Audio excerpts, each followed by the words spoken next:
Good morning, students. Myself Dinesh Beda, Assistant Professor of Political Science, Dronacharya government college Gurugram. आज हम बात करेंगे राजनीतिक आधुनिकीकरण के बारे में।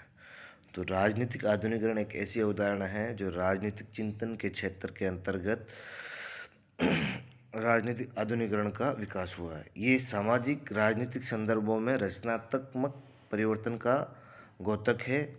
आधुनिकीकरण प्रगतिशीलता की ओर उन्मुख प्रक्रिया है। राजनीतिक आधुनिकीकरण एक जटिल तथा बहुआयामी प्रक्रिया है जिसके प्रभाव प्राय सभी क्षेत्रों सामाजिक, आर्थिक, राजनीतिक, सांस्कृतिक पर पड़ता है। अर्थात राजनीतिक आधुनिकीकरण वह प्रक्रिया है जिसके अंतर्गत एक राष्ट्र के अंतर्गत या एक समाज के अंतर्गत वो अपने पुराने या पुरातन मूल्यों को छोड़कर नए प्रतिमानों के अनुरूप जिन मूल्यों को वो अपना लेता है और उनके अनुरूप जो व्यवस्था उभर कर आती है उसको हम राजनीतिक आधुनिकीकरण का नाम दे देते हैं बोलचाल की भाषा में। अर्थात वो समाज जो कि परिवर्तनों के साथ जो नई नई तकनीकों को और नए नए समाज के मूल्यों को अपना लेता है, ये सब राजनीतिक आधुनिकीकरण के अंतर्गत आता है। आधुनिकीकरण ऐसी प्रक्रिया है जिसमें कोई समाज परंपरागत मूल्यों और संस्थाओं से आगे बढ़कर आधुनिक युग के अनुरूप जीवन पद्धति अपना लेता है। ये एक व्यापक प्रक्रिया है। समाजों में सामाजिक संचालन और आर्थिक विकास के फलरूप राजनीतिक परिवर्तनों को सामान्यतः राजनीतिक आधुनिकीकरण का नाम दे दीजिए। अर्थात सामाजिक परिवर्तन और जो आर्थिक परिवर्तन के रूप में जो चीज़ें उभर कर सामने आती है उन्हीं को राजनीतिक आधुनिकीकरण का रूप दे दिया जाता है। कोलमैन का मानना है कि राजनीतिक आधुनिकीकरण संक्रांतिकालीन समाजों की राजनीतिक व्यवस्थाओं में होने वाले संरचनात्मक तथा सांस्कृतिक परिवर्तनों का समूह है जिसका संबंध राजनीतिक व्यवस्था से संबंधित संस्थाओं तथा संरचनाओं से है। इसमें व्यापक प्रक्रिया का प्रमुख कारण इसका शहरीकरण, औद्योगिकरण, लोकीकरण से लेकर साधन सहभागिता तक के परिवर्तनों से संबंधित है। राजनीतिक दृष्टि से उस समाज को आधुनिक कहा जाएगा जिसमें व्यक्ति के ज्ञान का विस्तार राजनीतिक व्यवस्था और इसके विभिन्न पक्षों से होने लगता है। तो कोलमैन की परिभाषा काफ़ी विस्तृत है। उन्होंने राजनीतिक आधुनिकीकरण के रूप में उन्होंने शहरीकरण, औद्योगिकरण, लोकीकरण, लोकतांत्रिकरण, लेकिन सारी प्रक्रियाओं में जितने भी तरह के परिवर्तन होते हैं एक समाज या एक राष्ट्र जो ग्रामीण परिवेश से लेकर शहरीकरण में बदलता है, जो कुटीर उद्योगों से लेकर बड़े बड़े उद्योग धंधों में परिवर्तित होता है, एक पुरातन की जो व्यवस्थाएं होती है उनसे लोकतांत्रिक व्यवस्था की तरफ बदलता है। ये सारी की सारी जो व्यवस्था में परिवर्तन देखने को मिलते हैं ये सारे के सारे राजनीतिक आधुनिकीकरण के रूप में उभर कर आता है। अब हम देखते हैं कि राजनीतिक आधुनिकीकरण से क्या अभिप्राय है। क्लॉड क्लेव के अनुसार आधुनिकीकरण एक ऐसी प्रक्रिया है जो साधनों के विवेकपूर्ण प्रयोग पर आधारित है तथा आधुनिक समाज की स्थापना से युक्त होती है। अर्थात इनका कहने का मतलब ये है कि ये विवेकपूर्ण साधनों के प्रयोग से, अर्थात जितने भी साधन हैं समाज के अंतर्गत उनको किस तरह से आप उपयोग में लेते हो और किस तरह एक आधुनिक समाज की स्थापना करने के लिए आप इनका प्रयोग करते हो, ये राजनीतिक आधुनिकीकरण की प्रक्रिया बताते हैं अपनी परिभाषा के अंतर्गत। अभी हम बात करें कोलमैन के अनुसार, कोलमैन ने नगरीकरण, व्यापक साक्षरता, अधिक प्रति व्यक्ति आय, विस्तृत भौगोलिक तथा सामाजिक गतिशीलता, अर्थव्यवस्था में औद्योगिकरण तथा वाणिज्यीकरण की मात्रा में वृद्धि, जनसंचार के साधनों का विस्तार आधुनिकीकरण के हेतु है। अर्थात इन्होंने उन सारे साधनों को आधुनिकीकरण के स्रोत या सोर्स के रूप में बताया जो कि एक समाज की प्रगति के लिए एक सुविधाजनक जीवन जीने के लिए जरूरी है, जिसमें कि साक्षरता हो, लोग पढ़े लिखे हो, साथ ही साथ प्रति व्यक्ति आय ज़्यादा हो, भौगोलिक परिस्थितियाँ ऐसी हो जिससे कि ट्रांसपोर्ट में आसानी हो। ये सारे के सारी चीज़ें आधुनिकीकरण के स्रोत के रूप में है। अब वहीं बात करते हैं doctor SP. Verma. SP. Verma ने आधुनिकीकरण को एक बहुआयामी प्रक्रिया बताया जिसके अंतर्गत उन्होंने आधुनिकीकरण के निम्न आयाम बताए। जैसे पहला आयाम उन्होंने बताया मनोवैज्ञानिक स्तर पर, ये लोगों के मूल्यों, मापदंडों, अभिवृत्तियों, प्रतियों और आकांक्षाओं में परिवर्तन को संलिप्त करती है। अर्थात मतलब लोगों की जो मनोवैज्ञानिक भावनाएं हैं, जैसे कि वो क्या सोचते हैं अपने देश के बारे में, उनकी क्या किसी चीज़ के बारे में उनकी क्या सोचने का क्या तरीका है, और ये एक सिस्टम से वो क्या अपेक्षाएं करते हैं, ये सारी की सारी चीज़ों में जो परिवर्तन आते हैं समय के साथ, वो मनोवैज्ञानिक आधुनिकीकरण के रूप में माना जाता है।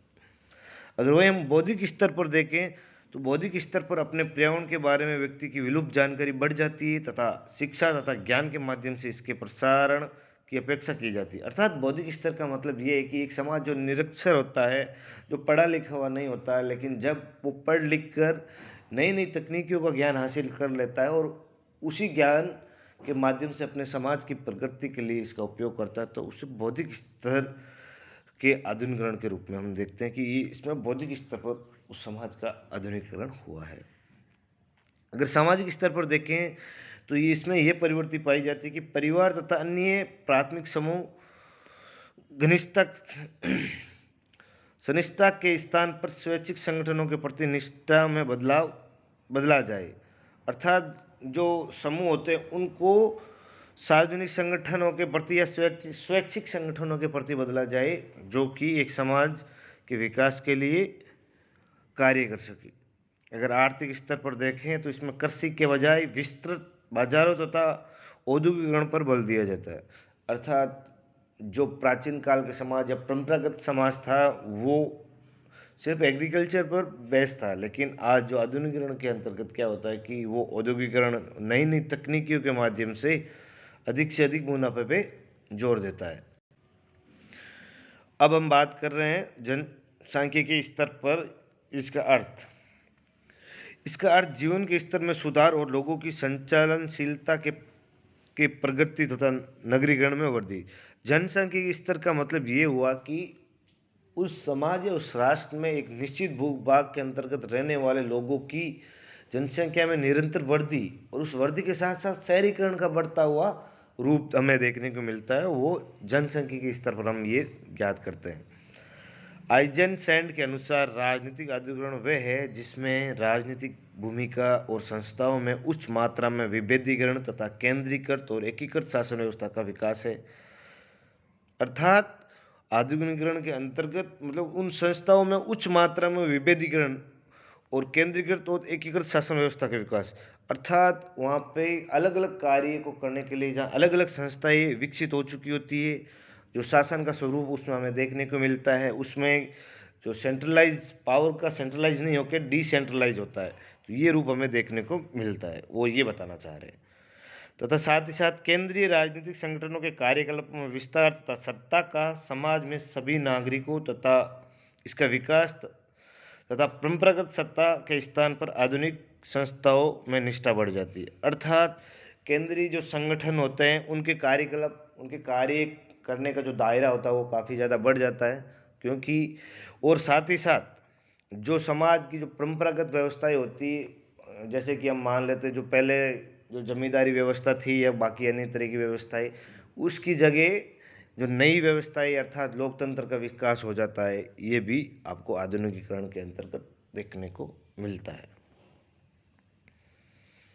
वस्तुतः सभी विचारकों ने आधुनिकीकरण के परिवर्तनों को ऐसी प्रक्रिया माना है जो समाज की संपूर्णता से संबंधित है। अतः आधुनिकीकरण परिवर्तन की ऐसी प्रक्रिया है जो प्रगतिशीलता की ओर उन्मुख रहती है।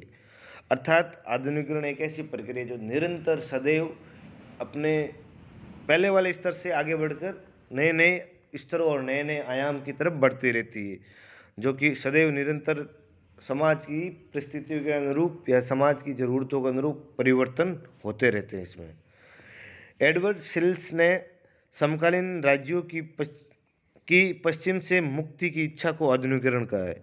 एडवर्ड सिल्स ने कहा कि जो समकालीन राज्य है उनकी जो पश्चिमी राज्य या जो देश है उनके को जो अंधाधुंध तरीके से उनको अनुसरण किया जाता है, उनसे मुक्ति को आधुनिकीकरण का नाम दिया है।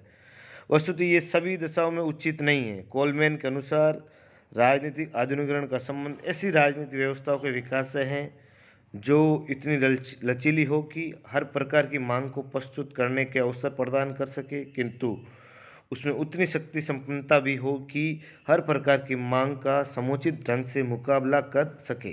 तथा अनुचित मांगों को दृढ़ता के साथ ठुकरा देने की क्षमता रखने वाली राजनीतिक व्यवस्था को आधुनिक व्यवस्था के, अर्थात कोलमैन ने एक नई परिभाषा जो डेविड स्टन वगैरह ने या फिर आपके जो दी थी इनपुट आउटपुट, उसी तरह आमंड पावेल वाली की तरह उन्होंने कोलमैन ने बताया कि कोई भी राजनीतिक व्यवस्था वो सबसे आधुनिक व्यवस्था है जो कि उसमें इतनी क्षमता हो कि हर तरह की मांग को डील कर सके, साथ ही साथ उन मांगों को वापस आउटपुट के रूप में परिवर्तित करके जो जनता मांग करती है उनकी मांगों को पूरा कर सके। अगर इस तरह से शक्ति संपन्न अगर एक व्यवस्था है तो वो वास्तविक रूप में एक आधुनिक राजनीतिक व्यवस्था है। अब हम आगे बात करते हैं राजनीतिक आधुनिकीकरण की विशेषताएं या लक्षण।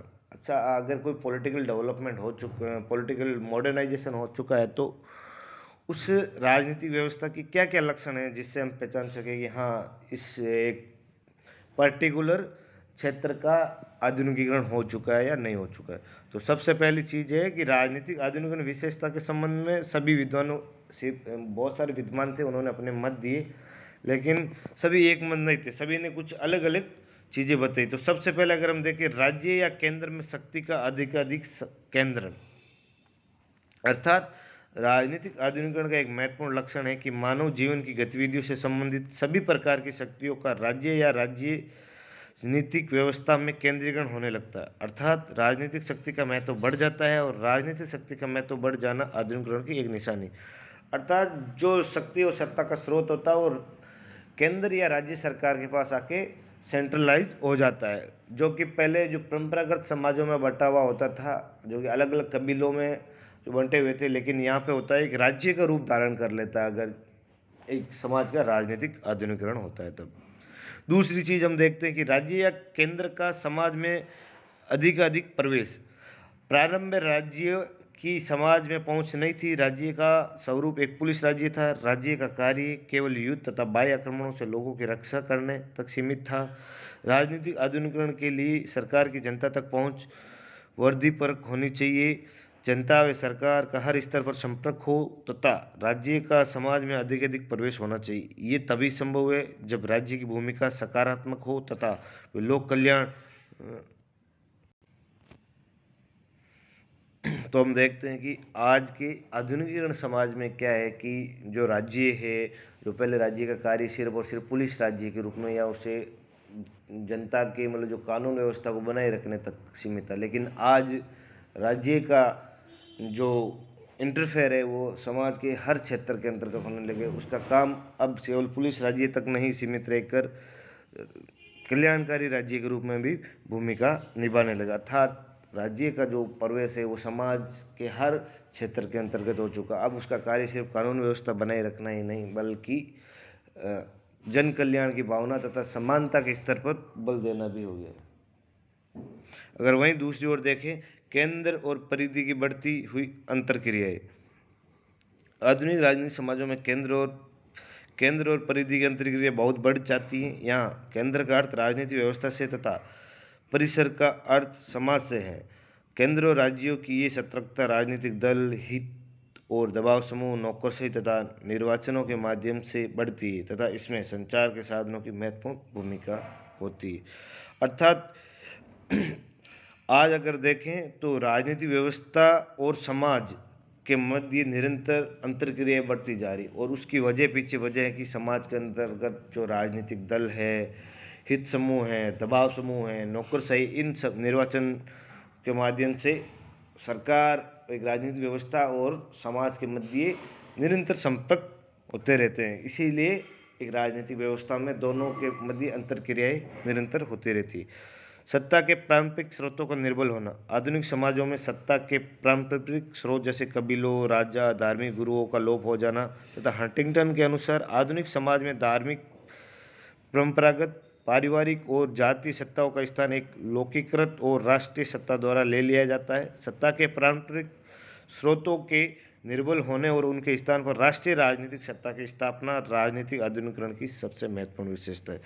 अर्थात सत्ता के जितने भी पारंपरिक स्रोत थे उनमें जैसे कबीले मान लो या राजा मान लो या धार्मिक गुरु थे जो शासन सत्ता चलाते थे, ये सारे के सारे पारंपरिक स्रोत थे सत्ता के। लेकिन आज आधुनिक रूप में क्या हुआ है, वहाँ पे इन सारी पारंपरिक स्रोतों की जगह लोकतंत्र का विकास हो चुका है और जिसकी वजह से लोगों के द्वारा चुनी हुई एक राष्ट्रीय सरकार होती है जो कि उस देश का शासन सत्ता का संचालन करती है, जिसको हंटिंगटन ने वास्तविक रूप में राजनीतिक आधुनिकीकरण का रूप माना है।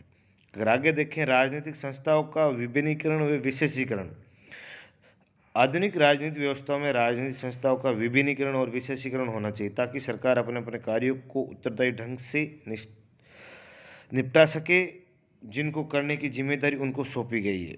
अर्थात मतलब कि जैसा कि बात की थी आमंडवे ने अपने उनके कार्यों की विभिन्नीकरण या विशिष्टीकरण का मतलब ये है कि एक समाज के अंतर्गत जो विभिन्न तरह के विभाग है उनके कार्यों का पहले से ही बंटवारा कर दिया जाता है कि ये संस्था ये काम करेगी, ये संस्था ये काम करेगी, ताकि इससे उत्तरदायित्व भी उनका फिक्स किया जा सके। अगर कोई काम अपना नहीं करता तो उसके लिए उसको उत्तरदायी ठहराया जा सके, जिससे कि समय पर सारे कार्य पूर्ण हो सके और जनता की मांगों को, जनता की ज़रूरतों को उनके मांगों के अनुरूप पूर्ण किया जा सके।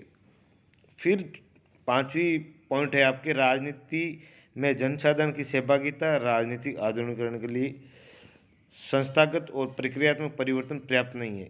इन संस्थाओं या प्रक्रियाओं में जनता की भागीदारी भी होनी चाहिए। आधुनिकीकरण के लिए जन संचालन एक आवश्यक शर्त है क्योंकि इसके बिना राजनीतिक उदासीनता होगी जो आधुनिकीकरण की प्रक्रिया को बाधित करेगी। अर्थात राजनीति के अंतर्गत ये सारे काम करने के बाद ये जरूरी है कि उनमें सहभागिता, जनता की सहभागिता बहुत ज़्यादा जरूरी है। अगर जनता उसमें भाग नहीं लेगी, उसमें पार्टिसिपेट नहीं करेगी तो वो एक तरह की राजनीतिक व्यवस्था सिर्फ कुछ लोगों के तंत्र या अभिजात तंत्र बन के रह जाएगी। इसके लिए जरूरी है कि पर्याप्त मात्रा में सभी लोग बढ़ चढ़कर एक व्यवस्था के अंतर्गत अपनी भागीदारी करें। व्यक्तियों का संपूर्ण राजनीतिक व्यवस्था से अभिज्ञान। अर्थात राजनीतिक आधुनिकीकरण वाली व्यवस्था में व्यक्तियों की अभिवृत्तियों में परिवर्तन आता है। इस प्रकार की व्यवस्था में व्यक्ति की निष्ठा छोटे तथा संकीर्ण स्थानीय स्तर की संस्थाओं में न रहकर राष्ट्रीय रूप धारण कर लेती है और ये आधुनिकीकरण का सर्वाधिक महत्वपूर्ण लक्षण है। अर्थात जब राजनीतिक आधुनिकीकरण हो जाता है तो उस समाज में निवास करने वाले लोगों की निष्ठा है वो एक छोटे से या छोटे परंपरागत व्यवस्थाओं में नहीं रह कर के एक आधुनिकीकरण राष्ट्रीय सरकारों के प्रति उनकी निष्ठा हो जाती है। उनकी आस्था होती है कि ये उनकी आकांक्षाओं, उनकी इच्छाओं को पूर्ण करेगी, उनकी मांगों को पूर्ण करेगी। इसीलिए उनकी अभिवृत्ति या अभिज्ञान या उनका सोचने का दायरा बड़ा हो जाता है और ये वास्तविक रूप से आधुनिकीकरण है जो कि एक व्यवस्था को उसका स्थान सुनिश्चित प्रदान करती है एक समाज के अंतर्गत। व्यापक आधार वाली नौकरशाही। राज्य के कार्यों की बढ़ती भूमिका के फलस्वरूप नौकरशाही का महत्व बढ़ जाता है, परंतु आधुनिकीकरण के लिए केवल यही अनिवार्य नहीं है कि नौकरशाही का आकार वृहत हो, बल्कि नौकरशाही का आधार व्यापक होना चाहिए। अर्थात प्रशासन के केवल उच्च वर्ग से ही न आए बल्कि समाज के प्रत्येक वर्ग से होने चाहिए। राजनीतिक आधुनिकीकरण के 3 लक्षण हैं: बुद्धिसंगत सत्ता, विभेदीकृत राजनीतिक सत्ता और राजनीतिक सहभागिता। अर्थात नौकरशाही का मतलब ये है कि एक समाज इतना बड़ा होगा, जितनी बड़ी व्यवस्था होगी उसमें उन कार्यों को संपादित करने के लिए उतनी ज़्यादा बड़ी नौकरशाही या ब्यूरोक्रेसी की जरूरत पड़ेगी। इसलिए इसमें ज़रूरी है कि एक समाज समान रूप से आगे बढ़े तो उसमें हर वर्ग से नौकरशाही में होने चाहिए, जिससे कि एक समाज में या उस राज व्यवस्था में समानता का रूप आ सके। राजनीतिक आधुनिकीकरण को और भी 3 लक्षण बताएंगे, जैसे बुद्धिसंगत सत्ता। अर्थात बुद्धिसंगत सत्ता होनी चाहिए जिसमें कि विवेक से काम लिया जाए, ये नहीं कि तानाशाही अपना ली जाए। दूसरी चीज़ है विभेदीकृत राजनीतिक सत्ता। विभेदीकृत राजनीतिक सत्ता में होता ये कि उस राजनीतिक सत्ता के अंतर्गत अलग अलग ढांचे को अपने कार्य करने के लिए अलग अलग जिम्मेदारी, अलग अलग शक्तियाँ प्रदान कर दी जाए, जिससे कि वो अपना कार्य विवेकपूर्ण ढंग से संपादित कर सके। तीसरी है राजनीतिक सहभागिता। अर्थात अगर एक राजनीतिक व्यवस्था स्थापित हो चुकी है, पारंपरिक राजनीतिक जो तरीके थे उनको छोड़कर एक नई व्यवस्था स्थापित हुई, तो जरूरी है कि वो अपने लंबे समय तक एक समाज में बनी रहे, उसे मान्यता मिले। तो इसलिए जरूरी है कि उसमें राजनीतिक सहभागिता अधिक से अधिक मात्रा में हो। तो राजनीतिक आधुनिकीकरण का अर्थ आपको समझ आया होगा और आज का अपना ये टॉपिक यहीं पे समाप्त होता है। Thank you.